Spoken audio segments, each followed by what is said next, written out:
બધું મજાક લાગે છે. તાલુકા સંકલનમાં મેં કીધું તો આ ભાઈએ તો 10 મશીનો લખી આપ્યા. આ ચાલે છે, ચાલો ને બતાવો. જિલ્લા સંકલનમાં કીધું મશીનો ચાલતા. આજે આ 500 થી 700 લોકો હાથે તમારા પ્રાંત અધિકારી સાહેબ, તમારા મામલતદાર સાહેબ અને હું પોતે ઊભો છું. લોકો 30 તારીખથી અહીંયા આટા મારે છે, રાતે 2 વાગ્યાના અહીંયા આવીને ઊંઘે છે સાહેબ. તો આ કઈ રીતના ચાલશે? જિલ્લા સંકલનમાં તમને મેં કીધું તો તમે કીધું બધી ડેડિયાપાડા જનસેવા કેન્દ્ર મામલતદાર કચેરી પર અમે ઊભા છે. હા, વ્યવસ્થા કરો સાહેબ. બાકી હું આ મામલતદારને પ્રાંત કચેરીને હું તાળા મારવા સુધીની તૈયારી છે મારી. કેમ કે કેટલી વાર સુધી તમે આધાર કાર્ડ આપ્યા છે, હવે તમે જ એમને અપડેટ કરાવો છો, તમે જ રેશન કાર્ડ આપો, તમે જ કેવાયસી કરાવો, તમે જ આ કટિયામાં પાછા રજીસ્ટ્રેશન કરાવો, તો ક્યાં સુધી ચાલવાનું? એટલે તમે વ્યવસ્થા કરો, બરાબર? જે પણ કેન્દ્ર છે એને કરાવો. કેમ તમને ખબર નથી પડતી? પણ આપણે દરરોજ એ કરીએ છીએ. દરરોજ કરો. સરકારને તમે કહો ભાઈ અહીંયા કેન્દ્ર નથી ચાલતા, એ સરકારને વાત કરો. જો મામલતદાર શ્રી, આ લોકોને તમે જ રેશન કાર્ડ આપ્યા છે, બરાબર છે? સરકારે જ રેશન કાર્ડ આપ્યા છે, તેને કેવાયસી કરવાના 2 મહિનાથી આ લોકો ધક્કા ખાય છે. આધાર કાર્ડ આપણે જ આપ્યા છે, સરકારને કહો આપણે જ આપ્યા છે, તેને અપડેટ કરાવવાની શું જરૂર પડી ગઈ છે? ICDS તમારે ડેડિયાપાડામાં કેટલા કેન્દ્રો ચાલે છે પૂછો અમને. ડેડિયાપાડામાં આપણે ICDS માં 2 ચાલે છે ને એક અહીંયા. પોસ્ટમાં કેમ નથી ચાલતું? BSNL માં કેમ નથી ચાલતું? ભાઈ તમારી જવાબદારી નથી? એને પૂછ્યું છે પણ બોલાવો એ લોકોને. નથી. કેમ ઓપરેટર નથી? તો એની વ્યવસ્થા કરો, સરકારને વાત કરો. ચાલો ઉપર આ લોકો 2 વાગ્યાથી આવેલા છે. કેટલા જણ 2 વાગ્યાથી છે ભાઈ? આ 2 વાગ્યાથી નાના છોકરાઓ લઈને અહીંયા રાત્રિ રોકાણ કરે છે. તમને ભાન નથી પડતી? હું આજે લખી દઉં. તમને 3 મહિનાથી કેમ છું? હું આજે લખી દઉં છું. પ્રાંત સાહેબ છે કે નહીં? બોલાવો.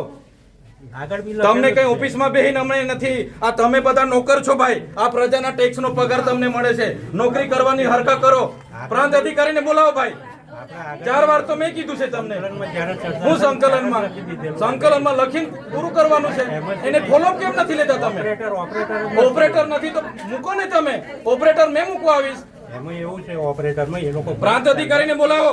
એ લોકો પરીક્ષા લે, પરીક્ષામાં પાસ થાય પછી ઓપરેટર. તો ત્યાં સુધી અમારા લોકો અહીંયા ધક્કા ખાવાના છે. નોટબંધીમાં 2 વર્ષ સુધી લાઈન ઉપર લાગ્યા. અહીંયા જાતિના દાખલા પર મહિનો લાઈન પર લગવાનો.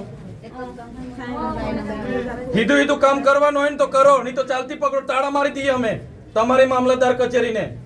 બંધ કરી દો. આ 29-30 તારીખના લોકો છે. 30 તારીખથી કોણ આવે છે ભાઈ? આ બધા 4-4, 5-5 દિવસ થયા. તમને ભાન નથી પડતી? પ્રાંત શ્રી, અહીંયા વ્યવસ્થા કરવાના તો હરકા કરો.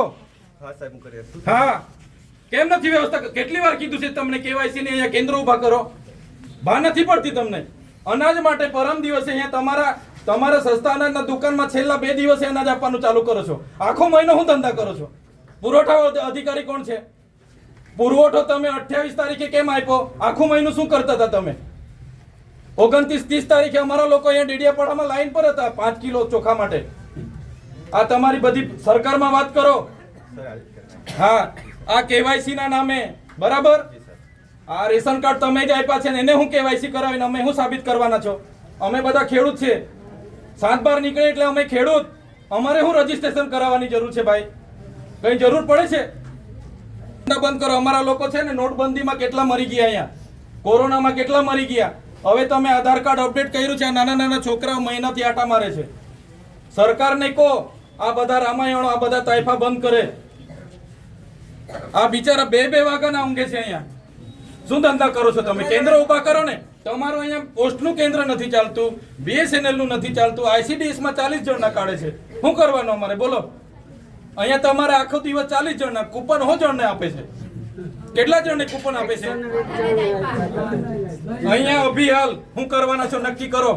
કલેક્ટરને બી ફોન કરું છું. બાકી તાળા મારી દઈએ હમણાં તમારી પ્રાંતને બી, મામલતદારને બી. બંધ કરી દો. સર્વર નહીં ચાલતું હોય, ફરવર નહીં ચાલતું હોય તો કેવો ને સરકારને. આ બધી નાટક શું કરવા, રામાયણ શું કરવા કાઢે છે? સર્વરોની પહેલા વ્યવસ્થા કરો, પહેલા સર્વરો કરો, કેન્દ્ર ઉભા કરો, પૂરતા ઓપરેટરો રાખો, પછી આ બધી સિસ્ટમ બહાર પાડો. પહેલા સિસ્ટમ બહાર પાડો છો ને અહીંયા લોકો અટવાય છે. રાતે હિયાળામાં નાના નાના પોયરાઓને લઈને આ લોકો ઊંઘે છે. તમે હમણાં વાત કરો, કલેક્ટર શ્રી સાથે વાત કરો, સરકારમાં વાત કરો, બાકી હું ટાળા મારી દઈશ. હમણાં બધા બહાર નીકળો. કેટલી વાર કીધું છે તમને? સંકલનમાં 2 વાર કીધું, જિલ્લા સંકલનમાં 2 વાર કીધું. કઈ ભાન નથી પડતી તમને? અધિકારીઓ થઈને હું ચાલે છે? જિલ્લા સંકલનમાં તમને 2 વાર કીધું કે નહીં? તાલુકા સંકલનમાં તમને 2 વાર કીધું. તમે તો આટલું લાંબુ લિસ્ટ આપ્યું હતું. પોસ્ટમાં ચાલે છે, રિલાયન્સ BSNL માં ચાલે છે, ITGS માં ચાલે છે, SBI માં ચાલે છે. ચાલો બતાવું કાં ચાલે છે. ચાલો મારી હાથે. કાગળ પર ઘોડા દોડાવવાનું બંધ કરી દેજો. હિદાયતે નોકરી કરવાનો હોય તો કરો. તમે તમારો બધાનો પગાર આમના ટેક્સ માંથી આવે છે. આપણે બધા આ લોકોના નોકર છે. સાહેબગીરી બંધ કરી દો, નહીં તો બધા બહાર નીકળો. હમણાં તાળું મારી દઈએ. આ સર્વરો બધું ચાલુ થાય પછી ચાલુ કરીએ. ખોટા લોકો અહીંયા અટવાયા કરે છે.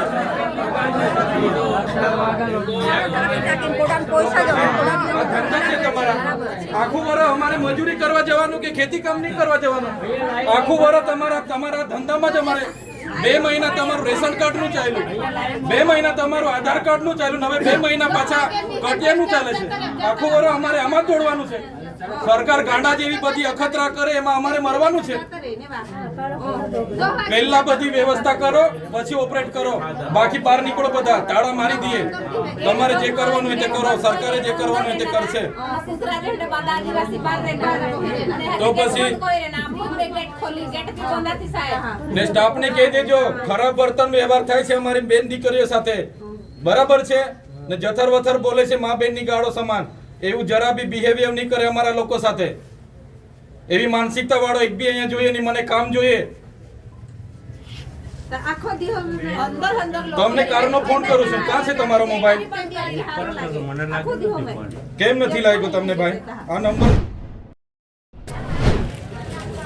અમારા કાર્યાલય પર અહીંના ખેડૂત આગેવાનો, બાળકો અને વાલીઓ હમણાં આવ્યા અને એમણે કીધું કે જે KYCની પ્રક્રિયા છે, આધાર કાર્ડ અપડેટની પ્રક્રિયા છે, નામ સુધારવાની પ્રક્રિયા છે અને ખેડૂત રજિસ્ટરની પ્રક્રિયા છે, અહીંયા કોઈ પણ સોફ્ટવેર ચાલતું નથી, નથી ઓપરેટરો કે નથી કંઈ. માત્ર ડેડિયાપાડા તાલુકા ખાતે એક કેન્દ્ર ચાલે છે અને અહીંયા 500 લોકો 2-3 વાગ્યાના આવીને અહીંયા રાત્રિ રોકાણ કરે છે. કેટલાક લોકો 4-4, 3-3 દિવસના અહીંયા આટા મારે છે.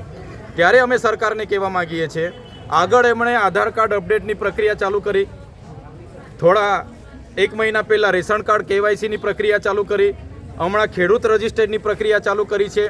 તો જે પણ સરકાર કરવા માગે છે એના માટે પહેલાં પૂરતા સાધનોની વ્યવસ્થા કરે, પૂરતા સ્ટાફની વ્યવસ્થા કરે અને પછી જાહેરાત કરે તો અમારા લોકો સમયે આવીને કરાવી જાય. હવે છેલ્લા 6 મહિનાથી અહીંના લોકોએ આટા ફેરા મારીને થાકી ગયા છે.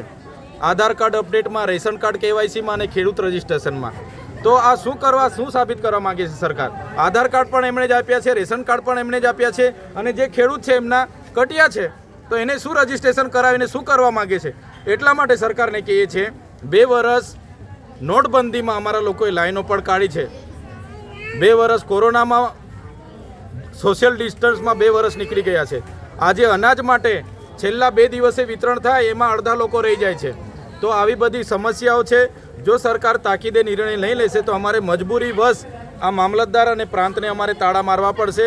એટલે જેમ બને તેમ વધારે કેન્દ્રો અહીંયા સગવડ કરે પ્રાંત અધિકારી અને મામલતદાર શ્રી, કલેક્ટર શ્રી, અને લોકોના આધાર કાર્ડ અપડેટ, નામ સુધારવાના હોય, KYC કરવાના હોય કે રેશન કાર્ડ KYC કરવાના હોય કે ખેડૂત રજિસ્ટ્રેશન કરવાના હોય એ અહીંયા તાત્કાલિક ધોરણે કરે એવી માંગ કરીએ છીએ.